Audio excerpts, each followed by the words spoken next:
हमारे हो, तुम हमारे ही रहोगे, वो मेरे प्रियतम। हम तुम्हारे थे प्रभु जी, हम तुम्हारे हैं, हम तुम्हारे ही रहेंगे, ओ मेरे प्रियतम। तुम हमारे थे प्रभु जी, तुम हमारे हो, तुम हमारे ही रहोगे, ओ मेरे प्रियतम। हम तुम्हारे थे प्रभु जी, हम तुम्हारे हैं, हम तुम्हारे ही रहेंगे, ओ मेरे प्रियतम।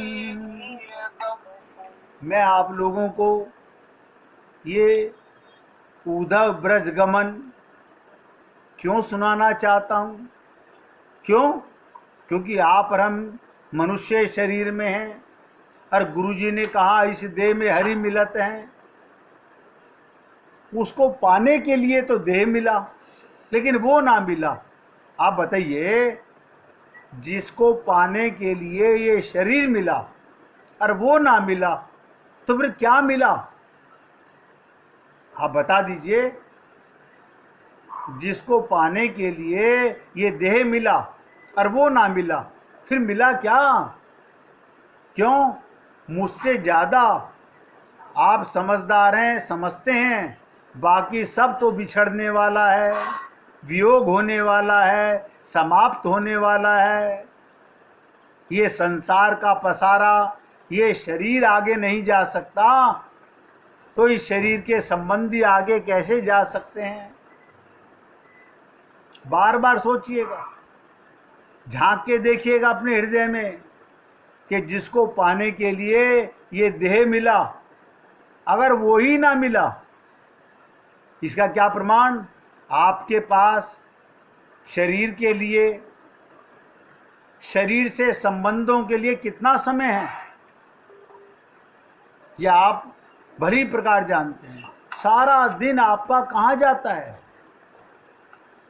सारा दिन कहाँ जाता है आप जानते होंगे, लेकिन वहाँ तो नहीं जाता जिसके लिए ये देह मिला, जिसको पाने के लिए देह मिला। तो उद्धव जी ने क्या कहा? हरि भगवान ऐसा क्यों कहती हो? ऐसा मत कहो।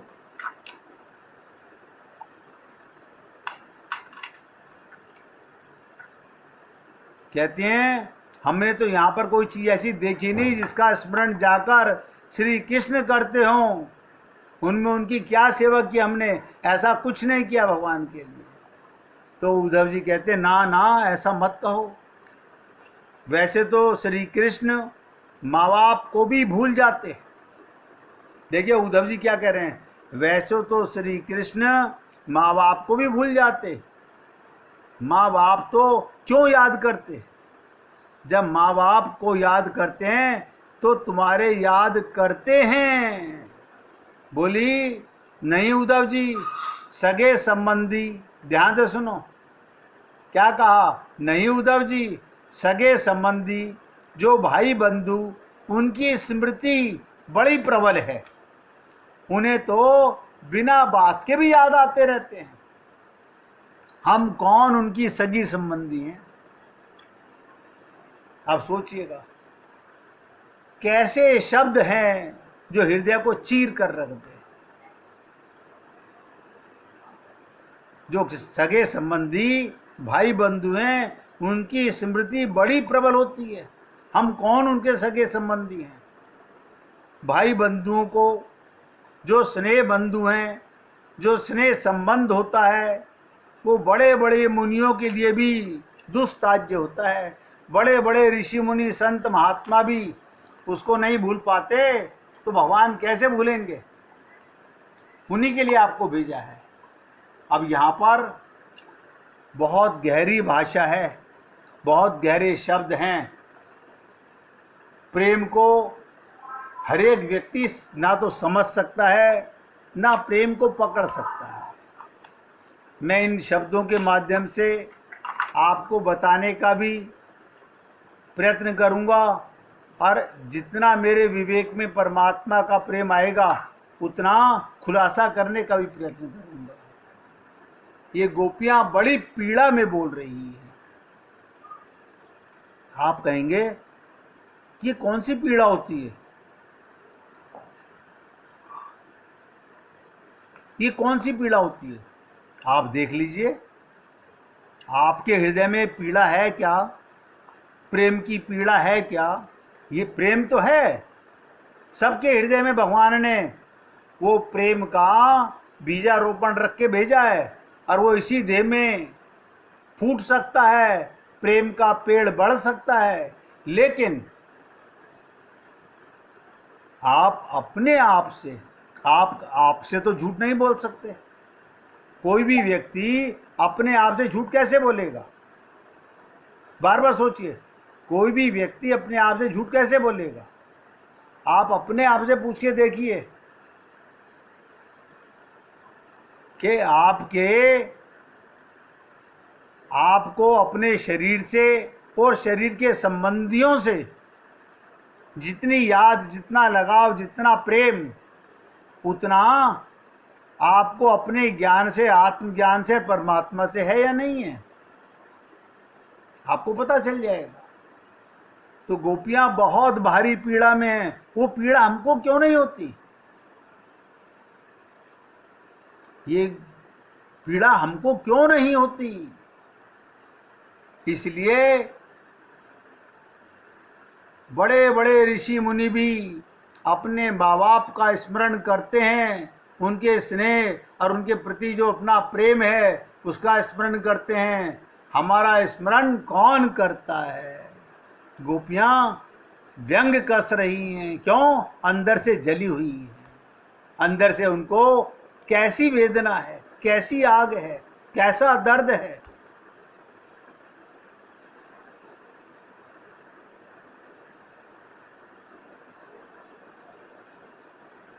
भाव ये कि माँ बाप, गुरु और महात्मा जो स्नेह करते हैं उसको कोई छोड़ नहीं सकता, कि उनके स्नेह में स्वार्थ नहीं होता। ध्यान से सुनिएगा।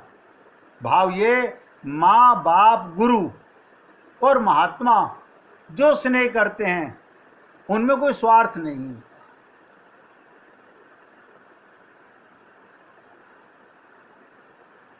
कोई स्वार्थ नहीं होता। जिसमें गोपियों ने श्री कृष्ण से पूछा है, एक तो प्रेम करने वालों से प्रेम करते हैं, ध्यान से सुनो, एक तो प्रेम करने वालों से प्रेम करते हैं, दूसरे प्रेम ना करने वालों से प्रेम करते हैं, और तीसरे ऐसे होते हैं जो दोनों से प्रेम नहीं करते।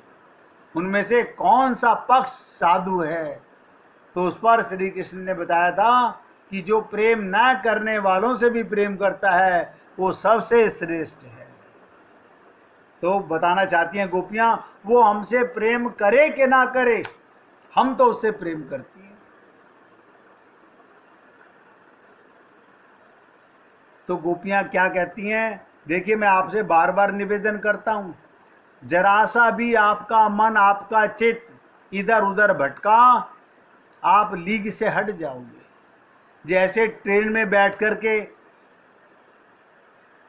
आप ट्रेन से उतरते नहीं, इसी प्रकार अपने मन को इस भक्ति की ट्रेन से इधर उधर मत भटकने देना। गोपियां कहती हैं, उद्धव जी, हमारी याद काहे को आएगी? हम न तो उनके भाई बंधु हैं, ना माँ बाप, ना गुरु, और ना उनकी कोई सेवा करने वाली हैं। हम तो अनन्य नहीं, अन्य हैं। हम पराये हैं। वे रमापति और हम ग्वालिन। वो रमापति हैं और हम तो ग्वालिन हैं। वहाँ उनके माँ बाप, पुरंजन परिजन हैं, सगे संबंधी हैं, उनकी याद में वे डूबे हुए हैं। अब आप सोचिएगा कैसे भाव हैं गोपियों के।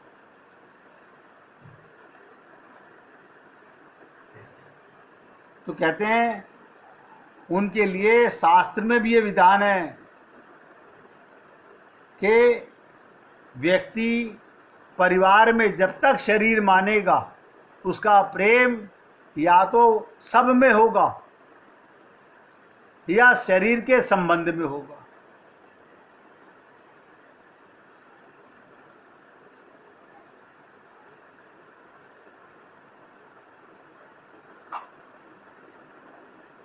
तो कहते हैं आप हमसे उनकी बातें ना करो।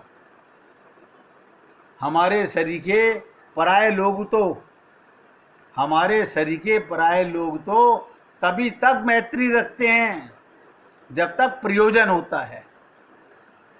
गोपियाँ इतना बड़ा उलाना भगवान को, भगवान का क्या प्रयोजन है? और मैं बताता हूँ, भगवान का ही सबसे बड़ा प्रयोजन है, क्योंकि जितना प्रेम हमसे भगवान करते हैं, सब नोट कर लो, उतना प्रेम आपसे इस संसार में तो कोई नहीं कर सकता। क्यों? कल ही प्रमाण दे के चुका हूं। जैसे ही संसार को आप भूल के गहरी नींद में सोते हैं, कितने घंटे भगवान आपको आलिंगन करते हैं ये आपको एहसास नहीं है अभी। ये इसी देह में ज्ञान हो सकता है, लेकिन क्या करे ये मन, क्या करे ये तन, परेशान है इस संसार से। हम सोचते हैं भगवान को पालें और परिवार में, संसार में कोई, अरे बाबा इनके लिए शरीर दिया है भगवान ने, इनकी सेवा करो। पूरा शरीर, पूरी इंद्रियां संसार के लिए, भगवान ने केवल मन। और देखो उस मन को कोई नहीं देख सकता, उस मन का दृष्टा कोई नहीं संसार में। कोई पति नहीं जान सकता कि मेरे पत्नी के मन में क्या चल रहा है, कोई पत्नी नहीं जान सकती कि मेरे पति के मन में क्या चल रहा है। और भगवान जानत हैं प्रभु सबके मन की, जानत हैं प्रभु सबके मन की।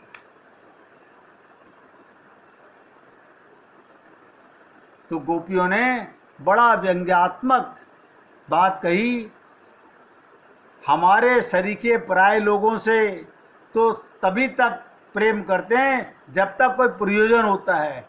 मैत्री माने अपने दिल की चिकनाई को दूसरे के ऊपर बरसा देते हैं। ये मैत्री कब तक रहेगी? जब तक प्रयोजन रहता है, सो भी नकली नाटक मात्र है।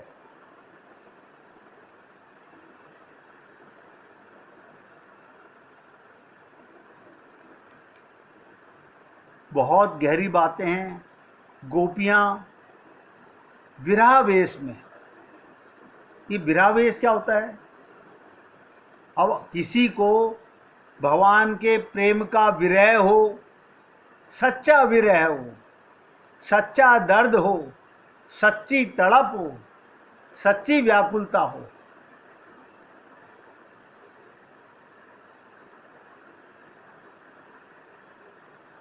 भूल गई बातें करना उद्धव से और अपने विरह वेश में क्या मानने लगी, गाने लगी। अरे उद्धव जी सामने बैठे हैं, वो दशा देख रहे हैं जैसे कोई नशे का व्यक्ति, नशेड़ी कुछ भी अंट संट बोलने लगता है। ऐसे ही भगवान के विरह का नशा, उनके प्रेम का नशा। गोपियाँ क्या गा रही हैं? प्यारे, बताओ वहाँ तो प्यारे हैं नहीं। अब उद्धव जी की आंखें खुली, अरे बात मैं कर रहा हूँ और ये उसको याद कर रही हैं। और क्या कहती हैं गोपियाँ? प्यारे, तुम्हारे जन्म के कारण बैकुंठ आदि लोकों से भी अगर तुम यहाँ अवतार ना लेते, ब्रज में ना आते, तुम्हारे अवतार के कारण इस ब्रज की महिमा बहुत बढ़ गई है। तभी तो सौंदर्य मृदुलता की देवी लक्ष्मी भी, एक एक शब्द ध्यान देना, गोपियां कहती हैं तभी तो सौंदर्य और मृदुलता की देवी लक्ष्मी भी अपना निवास स्थान बैकुंठ छोड़कर यहां नित्य निरंतर निवास करने लगी है। नित्य निरंतर यहां निवास करने लगी है, इसकी सेवा करने लगी है ब्रज की। परंतु प्रियतम देखो, उद्धव चौकन्ने हो रहे हैं, ये किससे बात कर रही हैं? गोपियां कहती हैं परंतु प्रियतम देखो, तुम्हारी गोपियां जिन्होंने तुम्हारे चरणों में अपने प्राण समर्पित कर रखे हैं, वन मन में भटक कर तुम्हें ढूंढ रही है, वन वन में भटक कर तुम्हें ढूंढ रही है। आप सोचिए, क्या आप और हम लोग भगवान को ढूंढते हैं? ना ना, हम तो व्यवहार के लिए अभी भी मनुष्य शरीर पाकर के भी हमारे को वो ज्ञान नहीं जागा जिसके लिए मनुष्य शरीर मिला है। और मैं रोज निवेदन करता हूं, कम से कम इतना तो सोच लो कि यहां से क्लीन स्लेट जाना है। फिर यहां अपना है क्या? जब शरीर यहां रखवा लिया जाएगा, नाम तुम्हारा यहां रह जाएगा, जो भी तुमने इस शरीर से कमाया वो सब यहीं रह जाएगा, शरीर के संबंध भी है, शरीर का सामान भी, तो आगे जाएगा क्या? यानी ये सब कुछ इसलिए कमा रहे हैं। सोचो, हमारे प्रेम पूर्ण हृदय के स्वामी, गोपियां कहती हैं हम तुम्हारी बिन मोल की दासी हैं, हम वो चेरी हैं। एक तो नौकर आते हैं ना आपके यार हमारे घरों में काम करने के लिए, आप उन्हें पैसे देते हो, वो कितनी देर काम करते हैं?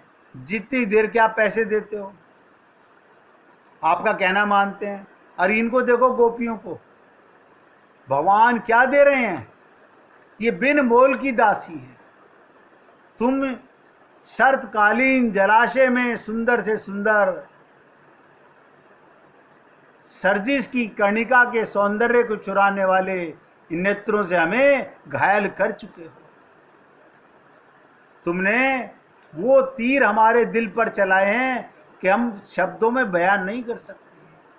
हमारे मनोरथ पूर्ण करके, हमारे मनोरथ पूर्ण करके, आप पूछो भगवान ने इनका कौन सा मनोरथ पूरा कर दिया? उद्धव जी सोच रहे हैं ये रहती तो ऐसे ही गंवा रहे हैं, रहती तो ये गांव में ही हैं तो ये अनपढ़, फिर इनका मनोरथ कौन सा पूरा हो गया?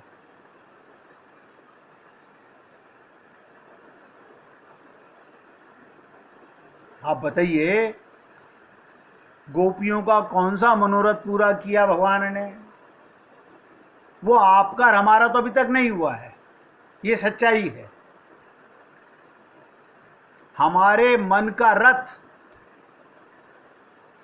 हमेशा के लिए, शरीर यहां रहता है, मन तुम्हारे पास रहता है, तो हमारा मन का रथ तुम्हारे साथ रहता है। तो इनका मनोरथ कैसे बन गया? ये आप और हम लोग भी पूजा करते हैं, पाठ करते हैं, सत्संग में जाते हैं, भजन कीर्तन में जाते हैं, अड़ोस में पड़ोस में सुंदर कांड में जाते हैं, पता नहीं कहाँ कहाँ जाते हैं, लेकिन हमारा मन तो सदा वहाँ मंदिरों में जाके भी परिवार में लगा रहता है। जल्दी चलो वो आ गए होंगे, जल्दी चलो ये हो रहा होगा। हमारा मन क्यों नहीं लगता भगवान में?